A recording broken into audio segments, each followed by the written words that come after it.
Rajesh law centre में आप लोगों का स्वागत है। आज हम लोग चर्चा करेंगे कि अगर कोई व्यक्ति किसी SC/ST वर्ग को, चाहे वो अनुसूचित जाति से संबंधित व्यक्ति हो, अनुसूचित जनजाति से संबंधित व्यक्ति हो, अगर उसे कोई अदर पर्सन का मतलब है कि गैर SC/ST वर्ग, यानी कोई OBC या सामान्य वर्ग का व्यक्ति उसे केवल जाति सूचक गाली देता है, केवल और केवल गाली दिया है, कोई मारपीट नहीं, कोई धमकी नहीं, ठीक है। किसी बात को लेकर के कहा सुनी हुई और उसने उसकी जात को लेकर के गाली दी है, उसको जात के नाम पे नीचा दिखाने की कोशिश की है, ठीक है। तुम इस मीटिंग में कैसे शामिल हो गए, इस जात के हो, तुम्हें तो यहाँ बैठने का अधिकार नहीं है, तुम हम लोगों के बीच में कैसे आ गए, नीचा आदमी। जात को लेकर आप सब बोला, ठीक है, केवल जात को लेकर के तुम कैसे शामिल हो गए, तुम यहाँ कैसे नौकरी कर रहे हो मेरे साथ, तुम यहाँ के लायक नहीं हो। जात को लेकर के संदर्भित किया जरा समझिएगा, चाहे किसी काम को लेकर, किसी ऑफिस में, कहीं किसी स्थान पे शामिल होने को लेकर के, कहीं किसी खान पान में, कहीं किसी यात्रा को लेकर के, चाहे वो बस से हो, ट्रेन से हो, प्लेन से हो, किसी भी यात्रा को लेकर के, तो तुम जैसे नीचे आदमी यहाँ कहाँ बैठे, तुम यहाँ कैसे यात्रा करो, इस तरह के जाति को लेके, ठीक है, तुम्हारी इस जात के आदमी क्या तुम्हारी औकात है, तुम क्या कर लोगे, इस तरह से कोई भी जाति को लेके गाली दिया गया, या जब कभी देखता है उस व्यक्ति को तो हमेशा 4 शब्द गाली देना ही है, ठीक है। ये सब काम अक्सर महिलाएं ज्यादा करती रहती हैं, गांव घरों में कोई काम नहीं है, केवल गाली देना, जब देखेंगे तब 2 गाली।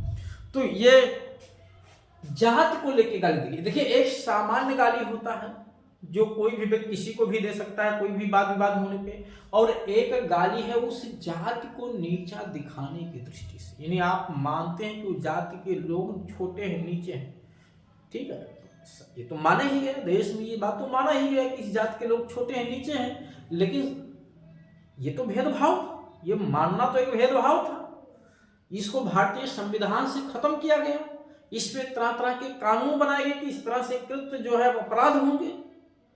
तो अब ऐसे कार्य अगर आप जाति सूचक शब्दों का प्रयोग करके गाली गलौज करते हैं, जिससे वो व्यक्ति अपनी उस जात के होने के नाते अपने को गिल्टी फील करता है, अपने को गलान महसूस करता है, अपमानित हुआ महसूस करता है कि इस जात में जन्म लेना मेरा गलत हो गया। ऐसी स्थिति में वो व्यक्ति अपने को मजबूर होता है, जहां अपनी जात सूचक गाली दी है, अपनी जात को छिपा रहा, बता नहीं रहा, मजबूरी है, क्यों बताएगा कि लोग गाली देंगे, तो उसको नीचा समझेंगे।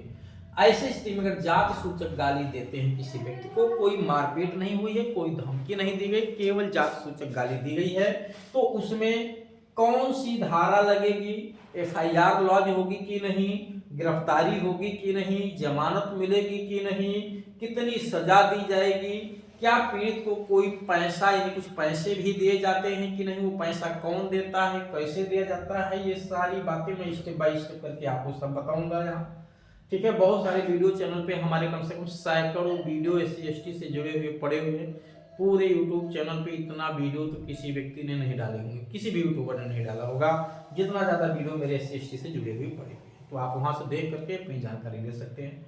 कोई भी समस्या अगर आपको आती, किसी भी लीगल विषय पे कोई भी एडवाइस लेना है, तो आप इस दिए गए नंबर पे संपर्क करके भी अपनी सुविधा अनुसार जानकारी ले सकते हैं। हाँ, उसकी जो रिजनेबल फीस है वो आपको जमा करना पड़ेगा। चलिए आते हैं, सबसे पहले यहाँ देखिए, मैंने यहाँ लिखा है IPC, यहाँ लिखा है BNS, यहाँ लिखा है SC/ST। जो पहले IPC हुआ करती थी, ये मूल कानून था भारत में, अब नहीं है, 2023 से इसको रिपील कर दिया गया,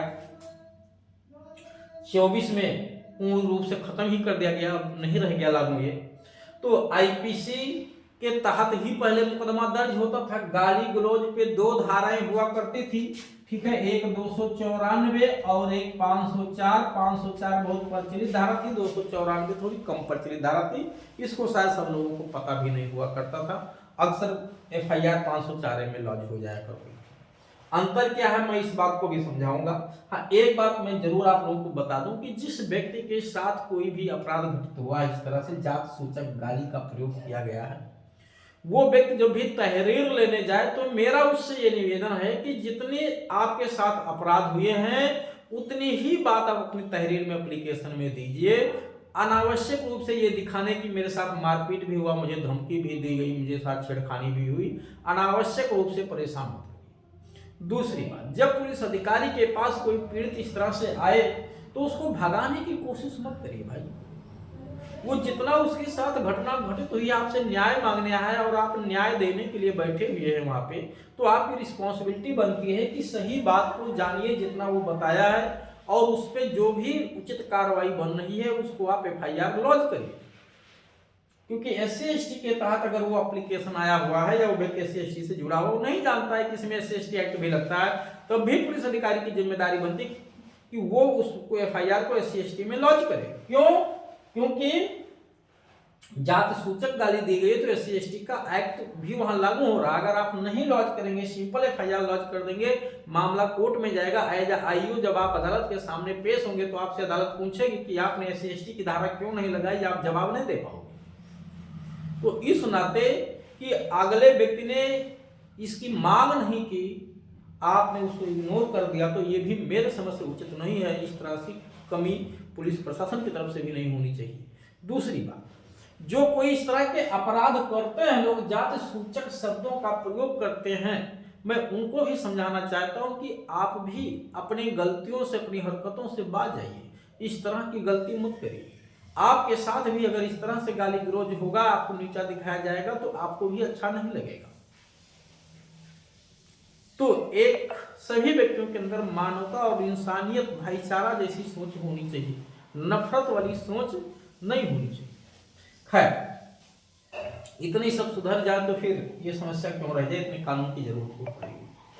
294 504 294, जब पब्लिक प्लेस पे इस तरह के कोई अश्लील शब्द बोले जाते हैं, गाने फवारे बोले जाते हैं, कमेंट किए जाते हैं पब्लिक प्लेस पे, तब यहाँ 294 लगती है, ध्यान दीजिएगा, गाली पे। और अगर पब्लिक प्लेस नहीं है, किसी भी जनरल स्थान पे आप ऐसे कोई गाली गलौज जाति सूचक देते हैं जिससे वो व्यक्ति प्रकोपित हो सकता है, कोई अपराध को जन्म हो सकता है, प्रशांति भंग हो सकती है, तब वहां 504 लगती है, ध्यान दीजिएगा। फिलहाल ये दोनों धाराएं अब रिपील हो गई है, पूरा एक्ट ही खत्म हो गया। IPC जिसको इंडियन पैनल कोड कहते थे, हिंदी में भारतीय दंड संहिता 1860 की थी, जिसका एक्ट नंबर 55 था। ये एक्ट 2023 में इस पे नया कानून बनाया गया, जो 2024 से इसको हटा दिया गया 1 जुलाई से। इसकी जगह दूसरा कानून आ गया है BNS, भारतीय न्याय संहिता 2023। अब यही धाराएं इधर शिफ्ट हो गई हैं, जो 294 थी ये 296 हो गई है, जो 504 थी ये 351 हो गई, सॉरी 52, 352 हो गई है। धाराओं में कोई अंतर, वो मैटर में कोई अंतर नहीं है, अंदर के कंटेंट्स में केवल और केवल सेक्शन बदल दिए गए, ये धारा यहाँ पे कर दिया गया। अब इन धाराओं में होगा, ये दोनों की दोनों धाराएं आशंकेय अपराध है, तो FIR तो दर्ज नहीं हो पाएगी। होगा क्या, लेकिन प्रश्न है कि यहाँ SC/ST एक्ट है, और SC/ST एक्ट के तहत अगर कोई भी धारा लागू होती है तो पूरा का पूरा ये एक्ट ही कॉग्निजेबल है, यानी FIR ही लॉन्च होगी। ध्यान रखिएगा, इसमें FIR ही लॉन्च होगी। अगर पुलिस अधिकारी FIR नहीं लॉन्च करता है तो वो भी एक नया अपराध हो जाएगा, और उस पुलिस अधिकारी पे भी SC/ST एक्ट का मुकदमा दर्ज करा दिया जाएगा। तो एक बात मैं ये भी आप लोगों को बता दूं, खासतौर से पुलिस विभाग को, कि अगर आप पे कोई भी व्यक्ति FIR लॉन्च करवाने आया SC/ST एक्ट के तहत, और आपने FIR लॉन्च नहीं की और कोर्ट से उसने FIR लॉन्च करवाई, तो आपके खिलाफ अगर वो हाई कोर्ट चला गया FIR दर्ज करवाने के लिए, तो फिर आपके खिलाफ FIR भी लॉन्च होगी SC/ST एक्ट का, और साथ ही साथ आपकी नौकरी भी जाएगी, क्योंकि फिर आप बचाव नहीं ले पाएंगे। और कहीं भी ये जरूरी नहीं है, आप ये कह के बच नहीं सकते कि इन्होंने जो तहरीर दी थी वो गलत थी, क्योंकि आपको पहले से इंक्वायरी करने की अधिकार नहीं है। अगर तहरीर दी गई है तो आप FIR लॉन्च करिए, अगर वो गलत पाया जाता है तो उस पर आप कार्रवाई करिए, उस पर आप कार्रवाई करिए 217 248 की।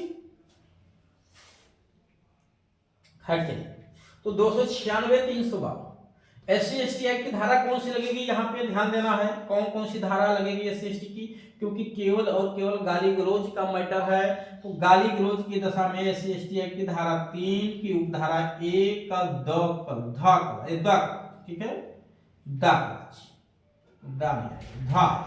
ठीक है, धा, जिसको 31S कहते हैं, 31S कहते हैं। इंग्लिश में एस लगेगा, हिंदी में ध लिखा जाएगा, ध्यान दीजिएगा। अब प्रश्न यह है कि ध के साथ क्या 32V ये या 32V लगेगा? तो मैं साफ साफ बता दूं कि ये दोनों धारा नहीं लगेगी।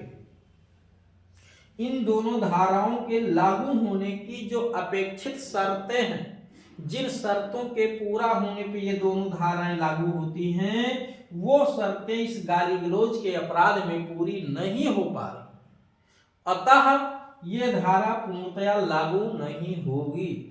और अगर आपने लगा दिया तो आपसे जब पूछा जाएगा आपने ये धारा क्यों लगाया है, इसके क्या ग्राउंड्स हैं, तो आप जवाब नहीं दे पाएंगे। इस नाते गलती से ये धारा नहीं होनी चाहिए, और अगर कहीं लिख भी गई FIR में तो चार्जशीट से हट जानी चाहिए। चलिए, अब प्रश्न यह है कि इसमें क्या क्या होगा। आरोपी की गिरफ्तारी का प्रोसेस पूरा का पूरा BNS से चलेगा, धारा 35 से चलेगा। ये नहीं गिरफ्तार करेंगे तो नोटिस भेजेंगे, 35(3) की प्रोसीडिंग करेंगे, 3, 4, 5, 6 की प्रोसीडिंग करेंगे। गिरफ्तार करेंगे तो 35 की करेंगे, ठीक है। बेल, गिरफ्तारी होगी तो बेल मिलने का भी प्रोविजन है। ऐसा तो है नहीं कि बेल मिलता नहीं, किसी अपराध में बेल मिल ही जाता है। कोई बहुत गंभीर अपराध नहीं है तो आसानी से बेल मिल जाएगी। इसमें सजा का जो नियम है, सजा का नियम इसमें मिनिमम सजा, भाई मैंने बहुत सारे अपराधों में बताया कि मिनिमम सजा SC एक्ट लगने पे 6 माह का कारावास जरूर है, ध्यान रखिएगा। 6 मास का कारावास की सजा तो है ही है, इतना तो आपको मिलना ही मिलना है। बाकी कोर्ट जितना उसे समझे उस धाराओं में जितनी सजा लिखी उतनी भी दे सकता है, और अधिकतम आपको 5 साल तक भी सजा दी जा सकती है SC ST एक्ट लगने पे। यद्यपि यहाँ पे 504 या जो 352 हो गई, इस पे जो सजा आप देखेंगे यहाँ 2 साल से ज्यादा सजा नहीं लिखी हुई है, फिर भी आपको 5 साल की सजा दी जा सकती है। क्यों? क्योंकि SC ST एक्ट लग गया है। तो मेरे समझ से जो भी समस्या आप लोगों को इस बिंदु पे रही होगी, निश्चित तौर से वो खत्म हो गई होगी। उसके बाद अगर कोई समस्या रह जाती है तो नंबर यहाँ लिख दिया गया, आप इस नंबर पे संपर्क करके अपनी सुविधा अनुसार जानकारी ले सकते हैं। हाँ, उसकी जो रीजनेबल फीस होगी वो आपको जमा करनी पड़ेगी।